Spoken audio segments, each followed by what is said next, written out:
BMW made one car with a dedicated M platform. Not the M3, not the M5, the XM. The first standalone M car since the M1 in 1978. And then they put a single-turbo six-cylinder in it, priced it above the X5 that outperforms it, and wondered why showroom floors are the only place most people will ever see one. This walk-around explains whether the cabin is the reason that logic stops mattering. The XM in carbon black metallic on the AutoFrey stand at the Salzburg Motor Show is a confrontational thing. 5 meters 10 long, 2 meters 23 wide, on 23-inch M alloy wheels, filling arches BMW designed for this car alone. The split headlights sit thin and angular above the illuminated kidney grille, the iconic glow surround tracing an unbroken light ring around each element. After dark, that front end reads like a statement you cannot retract. The beltline climbs toward a rear end wider than a Range Rover. Gloss black sills, M Sport brakes in red, quad exhaust tips wide at the rear. None of this is subtle. Whether that confidence is earned or performed is the question that follows you around the car. What the Salzburg show price buys inside is next. The M Lounge is the reason this car exists. I was not expecting this interior to change how I think about the XM. It did. The sculptural headliner earns the first pause. A three-dimensional prism structure with 100 LED units casting ambient light across the roof is the kind of detail you photograph and send to someone. Below it, merino leather and black covers every surface your hand finds. Diamond stitch headrest on the M multifunction seats integrate into the backrest. Massage on both front seats is standard here.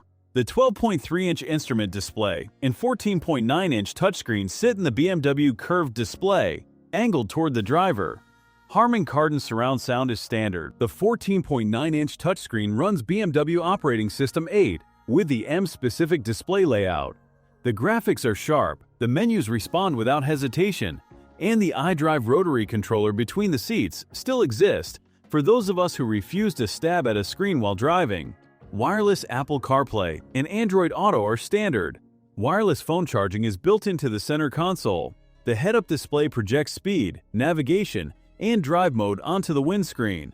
And on a car this wide, that information staying in your line of sight matters more than usual. The BMW Intelligent Personal Assistant responds to voice commands for climate, navigation, and drive settings. Connected Package Professional adds real-time traffic, remote services through the My BMW app, and over-the-air software updates. The system is not the newest BMW will offer. The Neue Klasse Panoramic iDrive is coming, but for now, this is among the better infotainment setups in the segment. It does what you need without making you learn a new language. The rear is where the M Lounge name earns itself. One-piece bench, comfort cushions, dark privacy glass, their own climate zone. I sat in the back of this car longer than I sat in the front. That is not something I say about BMWs often. The honest negative is below the dashboard. Lower plastics are harder, simpler, noticeably cheaper than everything above them. I found them and stopped thinking about them after 30 seconds. At this price, that trade is made before you leave the showroom, but it is there. The boot figure is next. 527 liters with the rear seats up, around 18.6 cubic feet. Fold the bench and that extends to 1,820 liters, around 64.3 cubic feet. For a plug-in hybrid carrying a 25.7 kilowatt-hour battery under the floor, usable.